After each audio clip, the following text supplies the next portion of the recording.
Babs. voilà fu caayin bi toll. waaw caayin bi de maa ngi nii si kawam Baye bilaahi. maa ngi si kawam de mais tey nu mu demee noonu. ah tey daa mel ni yow la ñu invité de nu mu demee nii tey. tey ma invité bi posé leen question ma répondre leen. daa changé place. mais xarit tey nu mu demee nii laay. non man maay invité bi tey gisoo ma. déjà gis nga li ma sol tey. ak sañ bu rëy bi waaw macha allah. tey moom da ngaa Abdou Gueye Eaux et Couture Cœur de Ville moo fi jaar. macha Abdou Gueye. allah waaw ah war na maa defal gone gu am jom googu. bi naaj na trop. ma Babs Baye bu ma solee 5 fois jox la benn yoon nga sol. ëpp na bu ma solee 5 fois. ëpp na. yippil la benn xanaa kon yow man ginaar laa sa kanam yow. xanaa man ginaar boo dee gunaar ñu suqi saaf rek. mais nag saxar bi seeg mais nag kese dama point. am naqar quoi bilaahi. lu xew. daa am kilifa diina gu fi jógee quoi. Kalla. waay. tigil ko ndigaale kan la. Sang Njaay. est-ce que inna lillahi wa inna ilayhi rajiun. déedéet bul bàyyi bul bàyyi. mu ñëw rek. inna mu ñëw rek bul jooy. dafay jógee quoi. Hein? barki démb bilaahi. ay métti na ndeysaan waaye loolu métti na trop Babacar. waaye da ngeen Cheikhou Ndiaye Baye Fall mi men moo fi jógee. ci yoon bii nii ndeysaan yoon bu tali bu bees bi. kilifa diina gu mag waay. oh. oh là là. bilaahi te man su ma meree foog ma lekk ay ginaar doo ko kii. waaw yàlla na ko yàlla yërëm te te xaral Du ñu ko te mu xaral ay ko ginaar. àjjana. nañ la wutal ay ganaar bàyyi ba aji jaara ñëw. te am naa naqar trop waay. tey ginaar nga am envie lekk. ginaar laa am invité ay moom ginaar. laay kan la aji jaara invité tey. wala nen ginaar wala nen mu nekk sama xar. kan la invité tey ba pare ñu doog a xam ndax di nga am ganaar. xaw ma ko te dama am naqar. waaw masa yàlla baax na. foog ma lekk ginaar quoi mu doog a dañ wala nen. bàyyi ba aji ñëw. ah. bàyyi ba aji ñëw ñu xool kan la yàlla invité. baax na yàlla baax na. kon asalaamaaleykum. maaleykum salaam. aleykum salaam. yegg si naa ci rond point bi. ak jaara bisimilah. mais yow lay jàng lan ngeen di wax ginaar. non nee na moom dafa am naqar. waaw te boo amee naqar. waaw. ginaar lay lekk pour calmer wu. moo may defal ginaar. ma ne ko xaaral ba aji ñëw ginnaaw moom mooy daal Kaolack. Waaw. bu ñëwee xaj na wax dëgg yàlla mu mën laa lijjantil ginaar. balaa lay xew. Aha. kii may dalal may nañu juróom fukki ginaar. lan naar. ñaata ginaar. am nga ginaar juróom fukki ginaar benn ñaar ñett ñeent juróom benn. mooy 250. yow kan nga indi kan nga indi kan nga indi. ku ma indi may nañu ku moom ginaar yi rek. man dégg mooy ñaata ganaar 250 wala. juróom fukki ginaar mooy lan ci olof. 50 ok 50 ok. 50 ginaar waaw. 50 ganaar ok. waaw mooy Adja. 50 ganaar. la wax gànnaar wala ginaar. 50 ginaar. Ginaar te men. ginaaram. boo ko yëkkati wokkatu bu daje gestu la. Très bien. ginaar gu ndaw. Ayca. wokkatu bu daje gestu la. Ndey Xadi Aha. saalum bi nga xam ni. Aha. barkaar la macha allah dafa dem Europe. waaw. nekk fa lu yàgg. aha. yàlla ma ne ko fa gan. mu bàyyi lépp. retourné ñëw fii ci Saalum. daal di nekk fii di yëngu ci mbiru yi ginaar. di jaay nit ñi ginaar ba yàgg su la jaayee ba yàgg sax moom mu jëndaat ko Très ci bien. yow jaayaat ko ayca ci moom doxal mooy nga ànd ak sa invité nga ñëw doxal moom mun na ñëwee nii voilà ayca jaaral nii bisimilah aji yow yegsil. est-ce que ganaar Très mën naa bien, tax très pour bien. ñu tekki ko. salaamaaleykum wa rahmatulah. salaamaaleykum. ñu ngi sant bu baax a baax très bien. Sañ ginaar. ayca bisimilah toog leen. sañ ginaar ñu ngi siyaar. naar waay naar. ayca jëlee sa micro waxaat ñu bu baax a baax ki nga ñu indil tey bëgg naa nga wax ma turam wax ma ci lan lay yëngu exactement bala maa nuyoog téléspectateurs yi. waa tey ku mu leen indil. Mboose Fall lañ koy wax. mu nekk Saalum pur et dur. juddoo it ci yoonu murit wax dëgg yàlla nekk kër waa sëñ Basiiru salaam. nekk jëmm ju baax. tubaarkaar la di mag ci sëñ Babacar mu kabbaroo waaye mu def sëñ Babacar mu kabbaroo kilifa. pare ëlbatiku mu nekk Saalum boo xam ne ba mu juddoo macha allah nekk fi ba yàgg la génn nekk Europe. xam naa nettali ci gémmiñu borom la dàqee. dana la waral lu nekkoon yoonu Europe am bi ak Europe ki ay taaxam. Europe ki xetam gu neex Europe ki setam mu bàyyi lépp wàññeeku ni damay dikk Saalum dikk fii Saalum investir fi. très bien. macha allah ba tur mu investir daal di siiw lool muy kër Adel après dana la wax sax Adel ndax Adel xam naa ni kenn la ci moom. lu Adel Adeloo. très bien ayca daañu ci ñëw léegi nuyu bu baax a baax mbokki xaritu téléspectateurs yi ñu bàyyi xel jamono ji ci rond point bu cœur de ville bu Kaolack ci seen émission bu spéciale bi ni mel donc di rond point bi tey bu ma toogee fii xam naa dina jaaxal ñu bëree bëri Babacar sànq mu ngi may tooñ naan ma ndax man maay invité bi tey non du ma invité bi je suis le présentateur mais invité bi dafa ànd ak ki nga xamante ne nii moom moo sës ci moom loolu moo tax ñu bàyyi leen fa tey bi ni mel ki ñu invité Adji Diarra wax na ko sànq. mu nekk entrepreneur moom mooy koo xamante ne nii dafa ñëw investir di yëngu donc di contribuer pour le développement de Kaolack monsieur Mbossé Fall Kër Adel je pense kenn dootu ko présenté ci Kaolack gépp xam nañ Kër Adel monsieur Fall ñu ngi lay nuyu di la dalal ak jàmm ci rond point bi. di kontaan lool ci ñu invité ñu ci émission bi. ñu ciy kontaan lool di leen wax jërëjëf it. très bien nga présenté ñu ki nga xamante ne nii moom nga àndal. waaw kii mooy Thiama Anne suma doom la suma loxo ndeyjoor la tam moom moo nekk suñu magasin bu mag bi nekk en face station Baba Gueye. moom mooy jàll suma loxo ndeyjoor ci liggéey bi. ci wàllu magasin yi parce que ñun dañu am wàllu yu bari ñu yëngatu maanaam dañu am ay ferme dañu am ferme avicole yoo xam ne fa la ñu yaree ganaar yi.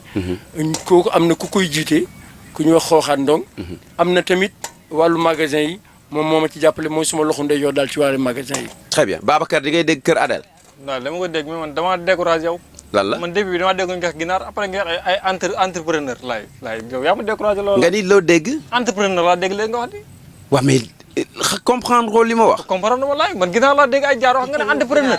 fi mu ne ginaar a yóbbu fi dafa waaw mais Babacar entrepreneur moom mooy koo xamante ne nii dafa investir ci benn affaire di ci yëngu ba yàlla may ko ci mu développé. d'accord moom ci ginaar yi ci la investir. ba nekk tey entrepreneur la ci wàllu woowule. laay dund na 111 ans waaye man maa déggul kon moo tax ma découragé. kon lii la moo la taxoon découragé la. non waaye man damaa war a jàngi waaye. très bien ndax xam nga Kër Adel ba pare. xam naa ko laay. foo koy romb ci dëkk bi. gis nga ñooñu.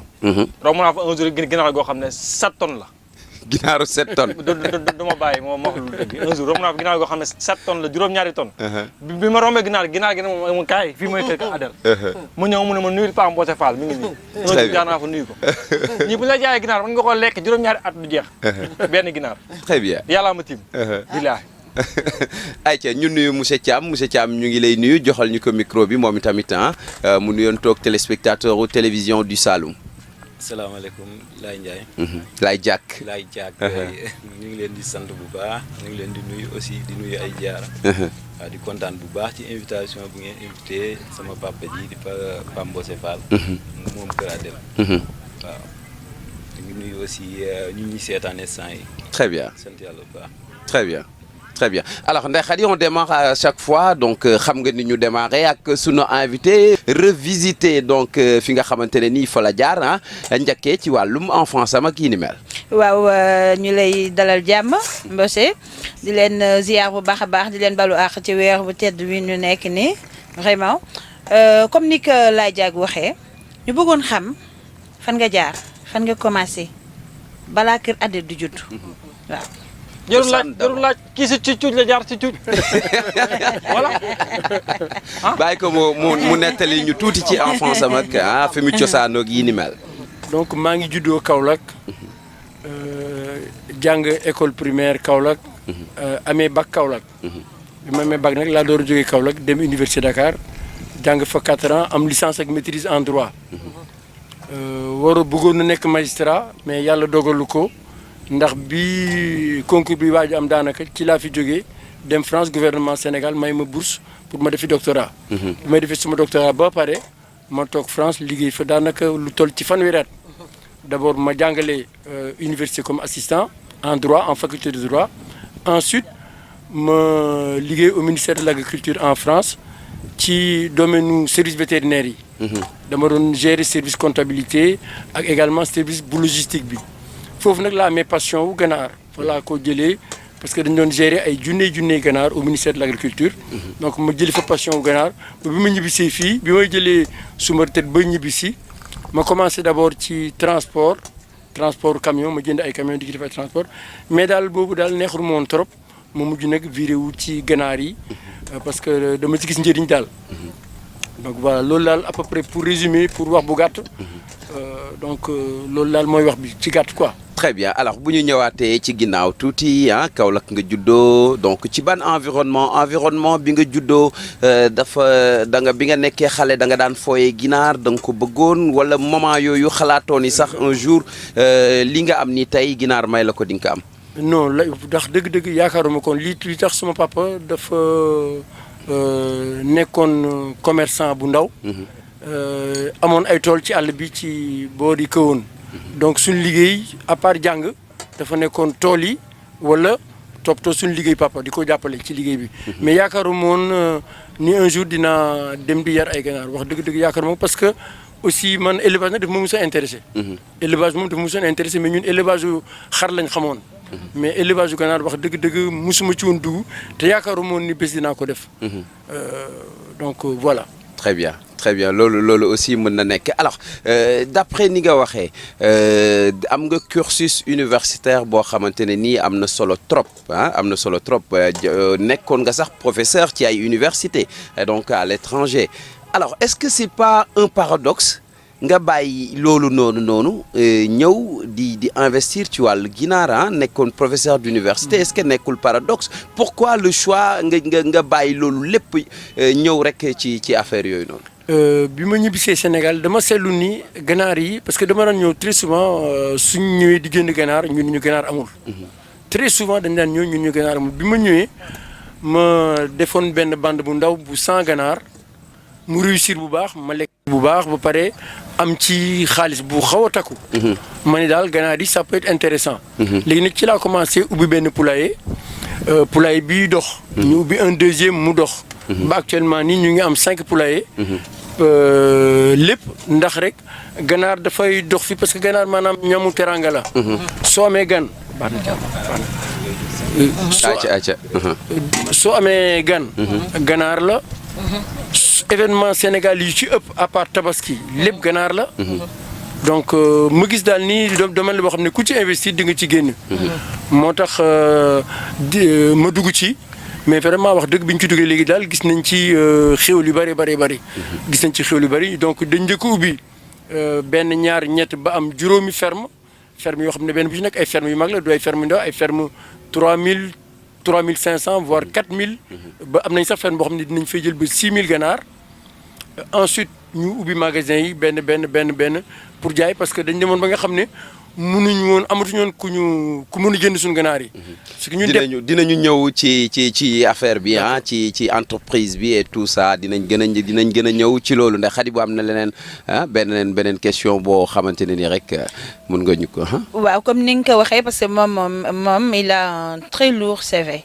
vraiment fi mu jaar. moom moo ma jaaxal. waaw loolu la nag mooy wax ci ak fa mu teeree. loolu moo ma jaaxal muy ganaar. parce que instant bi maa ngi ko doon séntu mu toog ci bureau felenkulaayu di cliquer ordinateur am. ak yooyu di orienter juridiquement ay yenn trucs yi quoi. mais defu ko dafa ñëw di gérer.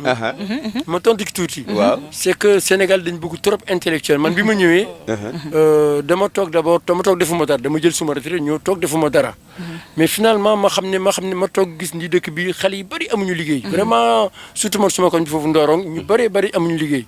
après nag sama xel dem ma ni naa ubbi ay ferme parce que aviculture maanaam yarum ganaar dafa nekk lu laaj personnel bu bari. ci liggéey yu bari ci liggéey ci ëpp moom moo ci ëpp personnel bu mu war a jël. donc ci lañ commencé ubbi benn poulailler. di ubbi naag mais c'est vrai que daf leen di nuru nii dafa am paradoxe entre nga demoon doon jàngale université ensuite nekk fonctionnaire au ministère de l'agriculture jóge fa nag ñëw di yarum ganaar mais maanaam pour changer tam activité da ngay changer complètement activité. man dem naa ba nekk mag dem naa ba jël suma retraite donc bëggatu moon dellu ci toogaat ci bureau di bind que am naa bureau boo xam ne. am na machallah ordinateur c'est bien équipé. oui am na lépp lu war ci bureau mais suma passion moo nekkoon ma def leneen lu bokkul ak li ma jàngoon. d'ailleurs même suma xarit yu bari daf leen di jaaxal nan laa mën a jógee ci bureau enseignement droit ak ministère de l'agriculture effectivement ñëw ci yarum ganaar mais am na logique bu ci nekk c'est que bii logique économique la am dafa am logique économique maanaam su ma fi ñëwoon ubbi bureau di def conseil juridique wala yu demee noonu léegi du ma changer suma domaine bu baax bii nag dama changer complètement domaine jóge ci ay bureau ak biig ak feuille dugg ci ay poulailler ak ay bot la ñuy duggee ci poulailler dugg ci ay bot ak aliment ak ganaar ak ay poussin. Très bien. mais daf ma intéressé trop daal aussi passion la maa ngi koy wax aji jaare keroog ci téléphone bi. ma ne ko pour yar ganaar pour nga réussir daan il faut nga am passion parce que liggéey bu métti la boo ci amul passion daanaka doo ko mën a def. parce que ay junne ganaar nga leen di alimenter di leen toppatoo di leen rey lépp looy def ci ganaar liggéey bu jafe la. donc passion la daal passion laa ci am def ko passion boobu nag ci suma liggéey en France ci laa ko jëlee. parce que ministère de l'agriculture dañ doon gérer ay fermes yu bëree bëri. Très bien. su ma danaa fa gis ay fermes yoo xam ne dañuy am 200 000 poulets. kon yow da nga sàcc foofu noonu ñoom la ñu def wala la nga xamante ne ni moom moo leen développé indi ko Kaolack. oui te dama seetlu dara en France par exemple ñooñuy élever ganaar yooyu ñoo ëpp importance ñi toog ci bureau yi bind. ah bon waaw ñoo leen ëpp importance lu bari parce que d'abord ñoo leen di ëppale alal benn et puis tekki ñoo leen ëppale njëriñ ci réew mi tamit ñoo leen ëppale njëriñ ci réew mi donc France dañu fonk loolu béykat fonk nañ béykat fonk képp kuy investir daal fonk képp kuy liggéey donc moo tax man tam nag ma jóge itam am passion boobu daal pour liggéey boo xam ne bokkul ak bind ak këyit parce que bii xam naa ko baax mais ba li xamuma ko woon très bien yow looy xaar pour tëji ji ay kii wuti ji ginaar jaay man Zal yow kii laay kuy Zal xaw ma aji tey sa lépp dikkul de aji dama kontaan ci moom wala ginaar yee la tiital 50 ginaar yi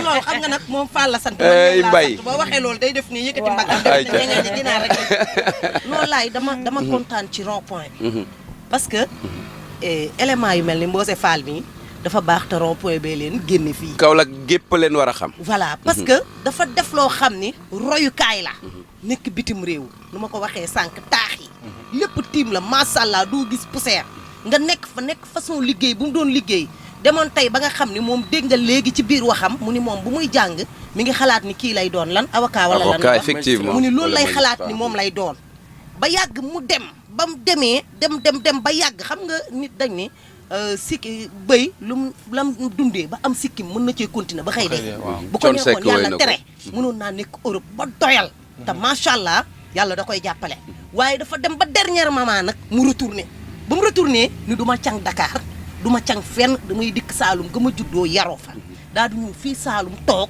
ba pare investir fi wan nit ñi ni Europe rek ak bureau rek amul maanaa parce que bureau yow tey lii mu def nii moo ëpp maanaa kuy toog ci bureau ndax xëy na kuy toog ci bureau moom benn cumbala mu boppam la toog ci bureau ak kër njabootam këram gam bàyyi mais moom fi mu ne këram ak ñu bari ñoom caam mi ak ñeneen ñu ci bari mi ngi leen employé yow da ngaa waroon teel a ñëw ci rond-point ñu teel laa gis merci Babacar man dama am question boo xam ne depuis ba may xale ba léegi waaw maa ngi ko bëgg a xam mun maa fexe ba xam ko tonton Mose balaa ngaa bañ a comprendre kii mooy Boy Babs moom contretemps rek lay def maanaam moom bu nit ñi jaaree droite gauche lay jaar non mais tey dama lay expliquer rek nga comprendre non tey fi ñu jaar laa jaar waaw demal laaj nee na ginaar ban moo jiitu Babacar répété waatal question bi nen ak ginaar bu jiitu ci àdduna ban moo jiitu xam nga kii magistrat en ginaar la nen ak ginaar bu njëkk a ñëw ci àdduna waaw war na koo xam magistrat en ginaar la ayca ci suma xalaat dama yaakaar ni yàlla moo war a njëkk a defar nen yàlla moo ko créé comme ni mu créé nit rek xam nga nit ku njëkk a créé nit ki maanaam doom maanaam yàlla moo njëkk a créé Adama ak Awa yaakaar naa ne tam noonu la yàlla créé nen boobu war a en fait bon war a toj créé ganaar en fait sama xalaat bu gàtt la nag mais xalaat boobu daal laa ci xalaat mais wax dëgg question bi nga wax moom question bu intéressante la boo xam ne àddina bi ñu ngi koy discuter ñii dañuy wax ñii ganaar bi la ñii nen bi la waaye yaakaar naa ni daal man daal ci yàlla laa koy bi xam naa ni yàlla daal moo leen créé xaw ma nag ban la njëkk a créé wax dëgg-dëgg mais xam naa ni ñoom ñaar daal mën nañoo bi nga wax la njëkk a créé boo wax yow man yaakaar naa nen la kon nañ jàpp ne yaakaar naa nen la war a njëkk a créé parce que ganaar ci nen lay jógee ganaar ci nen lay jógee moo tax ma yaakaar ne nen lañ war a njëkk a créé avant ñuy créé ganaar très bien mais nag mun na nekk le contraire tam de parce que ñaar yëpp daal mën nañu ko défendre très bien ñaar yëpp mën nañu ko défendre wax dëgg très bien ayca fàttali mbokk téléspectateurs yi que yéen a gis seen émission rond point fii ci rond point bu cœur de ville bu Kaolack nu nu ko baaxoo di def bu nu ndogoo ba noppi dalal kenn koo xamante ne nii kilifa la ci dëkk bi naam sax nit ñi dañu ko umpale wala xamuñu ko bu baax a baax ñu gën koo xamale ak Kaolackois yi ndax ñu bëri mën a rey ci ñi ni mel tey ki ñu dalal moom mooy Mbose Fall nekk entrepreneur donc ñu xam ko ci wàllum ginaar mu moom société boobu nga xamante ne ni moom la ñu tuddee Kër Adel donc li ma la bëgg a laaj moom mooy kañ nga jugee bitim réew exactement ñibbi si Kaolack investir Kaolack. maa ngi ñibbi si Sénégal en 1998. 1998 laa ñibbisee bi ma ñibbisee ma nekk d'abord Dakar ma jënd fa kër toog nekk fa ak suma ñaari doom biñ demee ba nga xam ne suma doom yi am nañ bac ñu dellu France suma yaay nekk Kaolack feebar ma ñëw pour nekk ak moom ak suma soxna ñu nekk ak moom parce que boobu amatuñu dara lu ñu def Dakar ndax xale yi ñoo taxoon ñu nekk Dakar pour ñu mun a jàng bi ñu delloo France nag ñun ñëw Kaolack bi ñu ñëwee Kaolack ñu toog fii Kaolack xaw wéet ci ñun mi xewee ci ñun ñu commencé di ndéngu ndànk-ndànk ci transport ci lii ak ci lële ci jënd gerte jaay gerte dugub lu nekk def nañ ko à peu près di xoolaat daal pour bañ a toog parce que toog bi moom baaxul ci doomu aadama yaakaar naa. bi ñu ko defee nag di def tour bi def transport def commerce gerte ak Novasen ak Sonacos daal ba gis ni daal leneen luñ gis loo xam ne moom moo ñu gën a intéressé. mu nekk élevage. élevage d' abord ñu ngi ko commencé d' abord ci élevage yu nag. élevage yu nag laa njëkk a commencé di dem daara di fa jënd ay nag di ko élever di ko jaayat ba activité boobu daal nag yi da nga cee gisul sa bopp wala. kay gisoon nañ suñu bopp sax parce que nag yi maanaam soo ko jëndee daara. ñëw jaay ko ci ñëw da nga koy yefal soo ko yefalee da nga ko jaay bénéfice bu bëree bëri la vraiment liggéey bu baax la. liggéey bu baax la mais liggéey la boo xam ne daf doon laaj déplacement bu bëree bëri. déplacement bëri léegi nag. bi ma demee ba nga xam ne déplacement bi arrangé tuma ma ne léegi naa seet lan moo xam ne activité yoo xam ne dinaa ko mun a am damay toog Kaolack du ma fi jógee ci lu bari ci laa créé suma premier poulailler disons que daal bon en fait noonu lañ jógee daal ci affaire poulailler bi. très important Ndeye Khady li mu wax am na solo trop. am na solo mu mel ni moom mun nañ jàpp ne ci ñi je sais pas bu doon beneen terme la révolutionné laay wax wàllum aviculture donc ci Kaolack moom ci la bokk. ci la bokk mu jaar si njaayum gerte jaar aussi si ferme ay ci élevage yu nag ak yooyu noonu maanaam làmbatu nga fu ne ba ñëw daj ganaar gi yem ci. jàpp ko ñu bëggoon xam ci nan nga commencé ak ñaata nga commencé balaa Kër Adel di taxaw. très bien Kër Adel sax histoire bu xaw a gudd la parce que dañu commencé ak à peu près 500 poussins lañ jëndoon sédiment bi ñu ko jëndee ñëw élevé ko bande bi baax lool. pour dellu ginnaaw tuuti sax ni ma njëkk a élevé dëgg ganaar dama jóge France ñëw Sénégal ñëw en vacances bi ma ñëwee pour 3 mois ma dem di wut ganaar aw ma dem di jënd ganaar pour ñu lekk aw ma. affaire bi métti ma lool parce que suma doom ak suma soxna la àndal bëgg ñu lekk ganaar quoi ganaar Sénégal bon pour woon leen ni neex na dàqu en tout cas France dàqale ñu ganaar ma dem jënd 100 poussins yar ko suma biir kër. yar nag daa mel da ngaa bëgg ganaar. ma def ci affaire yi ñangeen ma lekk ci mais 100 poussins yu nekk 100 ganaar yu mag même pas leen sax même ñangeen sax mënu koo lekk. mënut a lekk yëpp bi ñu ci lekkee ñu lekk ci à peu près 25 mu des 75. ma jaay 75 sama benn xarit bu tudd Momar Saliou yàgg na li ma leen di wax nii loolu dans les années 1979 1980 la. 79 1980. boobu xamaguñ la de. boobu booy la. bi ma ko jaayee ma am ci bénéfice bu bëree bëri. lekk naa ci 25 ganaar ba pare am ci bénéfice bu bëree bëri. ma ne liggéey bi daal xam naa liggéey la boo xam ne dina war a baax ci réew mi. ma dellu France après fàtte liggéey boobu. bi ñu njëkkee créé suñu poulailler bi nag. bi nekk Kawsara boobu 500 ganaar rek lañ fa njëkk a dugal. 500 moom nga démarré. moom lañ démarré 500 ganaar ñu dugal ko macha allah bandi bi baax lool. bandi bi baax trop. ñu am ci bénéfice presque 100%. ñu continuer ba léegi poulailler boobu noonu ñu ngi fay dugal léegi 6000 ganaar. léegi 6000 lañ fay dugal léegi poulailler boobu. après ñu am yeneen 4 poulaillers. poulailler yooyu ñoom dinañu am yenn yi dinañu am 4000 yenn yi dinañu am 3500. ba environ daal fi mu nekk nii daal à peu près dañu am à peu près daal 20 000 poulets dinañ koy am par weer. yaakaar naa ña ngeen bu fa demoon saxul dana sedd. très bien poulet ak nen wala poulet kese. danañ def également pondeuse pondeuse mooy ganaar yi indi nen. waaw dinañu koy def tamit. donc mais suñ spécialité dëgg-dëgg moom poulet de chair bi la. dañu spécialisé ci poulet de chair parce que dañ yaakaar ne nit maanaam munoo jàppandoo fu bëree bëri. da ngay jàpp benn dëgër ci mais doo jàppandoo ci yu bëree bëri. moo tax ñu spécialisé wu nag ci poulet de chair bi suñ magasin yi bañ nañ ko ba suñ magasin yi poulet de chair rek la ñuy jaay ak nen. ak aliment sédiment bi. ñu bëri dañ fay ñëw naan ñu yéen lu tax du ngeen jaay soble wala pomme de terre wala diwlin ñun leen noonu ñun daal. lépp luy aviculture lépp luy mbirum ganaar loolu rek la ñuy jaay duñ jaay leneen. donc muy ganaar poulet de chair bi muy nen muy aliment bi ñu dundalee ak poussin dañu jaay poussin tamit dañu jaay poussin lu bëree bëri pour éleveurs yi parce que léegi éleveurs yi dañuy gën di bëri. bon aussi tamit am lu ñu seetlu aussi c'est que nit ñi yàpp bu xonq bi yàpp nag yàpp xar viande rouge. ñu bëri dañ ko commencé di ko xaw a ragal pour problème tension ak yeneen problème ma netteen benn affaire jour tabaski. dama xëy di bëgg a dem julli ji ci penc mi. benn nit oo ma ne ma dama soxla 10 ganaar ma ne ko ganaar itam bisu tabaski ngay jënd ganaar ma ne ko bisu tabaski ngay jënd ganaar mu ni ma non bilaay dama ko soxla parce que mu ni ma ñun suñ kër mënuñu lekk yàpp xonq bi ndax problème de tension ak problème de santé. c'est vrai que am na ñu bëggul viande rouge. ma ñëw bi magasin bi nekk en face station Baba Gueye moo bi ko jaay ko ba pare ñeneen di ñëw ba keroog foofu laa yendu jaay nañ fa lu war a toll ci 150 ganaar ci benn journée boobu. te jour tabaski loon pourtant. Laye mu démarré ak 500 ganaar. waaw nga wax. ndax mës nga si jànkonteel loo xam ne découragé na la ba nga bëggoon bàyyi. très important. junne yoon daje nañ ci loo xam ne boo ñemewul da nga daw. junne yoon. comme par exemple lan. mortalité. deewu ganaar dafa yomba dee. ganaar dafa yomba dee moo tax dafa laaj liggéey bu séddee ganaar mooy jur goo xam ne. dafa salte mais ci lu set lay dund. pour résumer ko quoi moom dafa salte moo gën a salte ci jur yëpp mais ci lu set lay dund donc lu set loolu nag pour maintenir ko yombul.